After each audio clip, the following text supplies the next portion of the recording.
మాట్లాడలేదు. ఎందుకంటే రాంబాబు గారు రెగ్యులర్గా మాట్లాడుతుంటారు, అందరికీ తెలుసు. ఆయన రెగ్యులర్గా కరెంట్ పాలిటిక్స్ మీద రెగ్యులర్గా ఏదో ఒకటి మాట్లాడుతూ ఉంటారు. ఆయన ఎప్పుడు కూడా అలాంటి నేచర్ కాదైంది. ఆయన అట్లా మాట్లాడలేదు. కాబట్టి ఇప్పుడు ఆ సందర్భంలో ఆవేశంలో ఆయన ఏదో మాట్లాడినని వివరణ ఇచ్చాడు, ఎక్స్ప్లెనేషన్ ఇచ్చాడు, అలా జరిగి ఉండకూడదని ఆయన కూడా భావించాడు.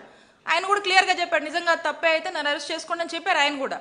మరి దాన్ని సాకుగా తీసుకొని ఇక రకరకాలుగా చేసి ఇక వాళ్ళు ఏదో కలిపి చెప్పి వాళ్ళు చేసింది తప్పు. క్లియర్ అండి, ఒకటే, తిరుమల లడ్డు సంబంధించినటువంటి విషయంలో ఎటువంటి కల్తీ జరగలేదనేది స్పష్టమైంది రిపోర్ట్స్ ద్వారా. వైసీపీ వాళ్ళు బలంగా ఇది జనంలో తీసుకెళ్తున్నారు, ఇది వెళ్ళొద్దు, దీన్ని డైవర్ట్ చేయాలంటే ఇలాంటి హింస ఇలాంటి ఏదో చెయ్యాలి. కాబట్టి ఈ డైవర్షన్ కోసము ఈ విధమైనటువంటి అంశాలని తెర మీద తీసుకొచ్చి ఈ హింసని ప్రోత్సహించారు అంతే. ఇక వాళ్ళు దాన్ని కప్పిపుచ్చుకోవడానికి ఏది పడితే అది మాట్లాడుతున్నారు, అనేక అంశాలు తెస్తున్నారు. మొదటి నుంచి కూడా డైవర్షన్ పాలిటిక్స్ అనేటువంటి ఒక మోడస్ ఆపరెండాతో ప్రతి ఒక్క అంశం తీసుకొని ముందుకు వెళ్తున్నారు ఈ కూటమి ప్రభుత్వం. ఆ విధంగానే మనం చూడాల్సినటువంటి అవసరం ఉంది.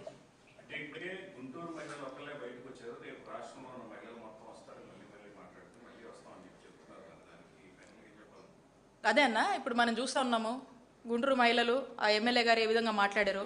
హింసని పాలకులుగా ఉండి వాళ్ళే మాస్ వార్నింగ్లు ఇస్తూ హింసని వాళ్ళే ప్రోత్సహిస్తున్నారు. ఇది తప్పు, ఇది ఒక చెడు సంస్కృతి, ఇది ఒక విష సంస్కృతి, దీనికి ఫుల్ స్టాప్ పడాలి, ఇది కరెక్ట్ కాదు. ప్రతిపక్షంగా ప్రజలకు సంబంధించినటువంటి అంశాల్లో ఏదైనా మాట్లాడేటువంటి హక్కు ప్రతిపక్షంగా ఈ డెమోక్రసీలో మనకు ఉంది. అపోజిషన్ పార్టీ చేసే పని వాళ్ళు చేసుకుంటారు, యాజ్ అ పబ్లిక్ రిప్రజెంటేటివ్స్ వాళ్ళు చేసే చట్టాలు వాళ్ళు చేసుకుంటూ వాళ్ళు ప్రజలకు మంచి అడ్మినిస్ట్రేషన్ ఇవ్వాల్సినటువంటి బాధ్యత వాళ్ళకు ఉంది. వాళ్ళే ఈ విధంగా మాట్లాడుతున్నారంటే ఎటుపోతుంది? అదే అంటా ఉన్నాం, రాష్ట్రంలో లా అండ్ ఆర్డర్ పూర్తిగా ఫెయిల్ అయింది. There is no democracy. Indian constitution పక్కన పెట్టారు. ఈ రాష్ట్రంలో only red book politics, red book implementation మీద పూర్తి ఫోకస్తో ముందుకు వెళ్తున్నారు. అందుకే ఇవన్నీ జరుగుతున్నారు. వాళ్ళే అధికారంలో ఉండి ఈ విధంగా ప్రోత్సహిస్తున్నారు. ఒక్కటే చెప్తా అన్న, మీ అందరికి కూడా తెలుసు, మేము ఐదేళ్లలో మాకెంతమంది కార్యకర్తలు ఉన్నారు, మా పార్టీ మాకు మంచి మాస్ కార్యకర్తలు ఉన్నారు. మా వాళ్ళు తలుచుకుంటే ఒక్కరోజు ఏమైపోయేవాళ్ళు, మీరు అందరూ ఒక్కొక్క నాయకుడిని తలుచుకుంటే ఏమైపోయేవాళ్ళు. ఇప్పుడు మీ క్యాబినెట్లో కూర్చున్నారు 70% మంది మా నాయకుడిని, మా పార్టీని ఇష్టం వచ్చినట్టు మాట్లాడారు. మీ మీద పెట్టాలి కేసులు, మిమ్మల్ని శిక్షించాలి. కానీ మేము అలా చేయలేదే. మేము సంయమనంతో మేము ఆ పద్ధతి ఎంచుకోలేదు. మేము ప్రశాంతంగా మంచి చేయాలి, మంచి గవర్నెన్స్ ఇవ్వాలి అని మా నాయకుడు దృష్టి పెట్టాడు. మేము తలుచుకుంటే చేయలేమా ఏంటి? మాకు లేరా ఏంటి కార్యకర్తలు, మాకు లేరా ఏంటి మహిళలు? ఏమనుకుంటున్నారు?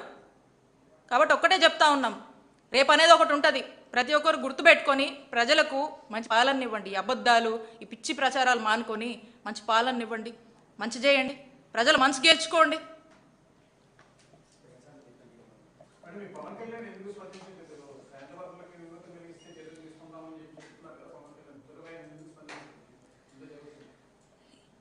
ఇప్పుడు వాళ్ళు డిఫెన్స్లో పడ్డారు కదండి, డిఫెన్స్లో పడ్డారు కాబట్టి ఇక ఆయన ఏం మాట్లాడతలేదు, మాకు కూడా తెలియదు, మేము కూడా చూస్తా ఉన్నాం ఎందుకు మాట్లాడలేదు. ఆయన ఏదన్నా మా మీదకి అసలు ప్రచారాలు చేయాలన్నా, ప్రజల్ని రెచ్చగొట్టాలంటే ఆ టైంకి వస్తారు, మాట్లాడతారు. నిన్న కూడా ఎవరో చెప్తా ఉన్నారు, నిన్న కూడా చూసాము.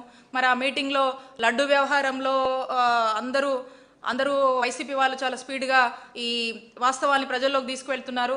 నాకే పట్టిందా, మీ ఎవరికి పట్టలేదా, మీ ఎవరు మాట్లాడలేదని ఏదో అలిగి వెళ్ళిపోయారని వింటా ఉన్నాం మేము కూడా. మీ దృష్టి కూడా వచ్చి ఉంటుంది, దాన్ని బట్టి అర్థమవుతుంది మరి ఆయన ఇలాంటి సందర్భాల్లో మరి ఎందుకు మాట్లాడలేదో ఏంటో. కాబట్టి అతను ఏమో మా మీద బురద జల్లాలంటే ముందు పెట్టారు.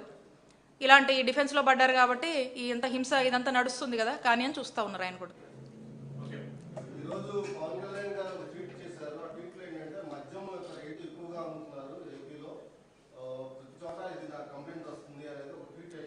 అదే అన్న, డైవర్షన్ పాలిటిక్స్. ఏదన్నా ఒకటి జరుగుతుంది అనుకోండి, సడన్గా ఇంకొక అంశాన్ని తెచ్చి డైవర్ట్ చేయడము. మొదటి నుంచి కూడా ఇదే కదా, ఏదో ఒక అంశం తెస్తారు, మోడస్ ఆపరెండా. ఇప్పుడు తిరుపతి లడ్డు విషయం కూడా అదే కదా. అమ్మో, లడ్డు విషయం వైసీపీ వాళ్ళు వెళ్ళిపోతున్నారు, రోడ్ల మీదకి చెప్పేస్తున్నారు, చంద్రబాబు నాయుడు గారు చేసింది తప్పని చెప్పేస్తున్నారు, ప్రజలు నమ్మేస్తారు, బ్యాడ్ అయిపోతామని చెప్పేసి ఇప్పుడు ఇంకొక అంశం తేవడం, ఏదో ఒక అంశం, మోడస్ ఆపరెండా, డైవర్షన్ పాలిటిక్స్ వెన్నటో పెట్టినటువంటి విద్య ఈ కూటమి ప్రభుత్వానికి.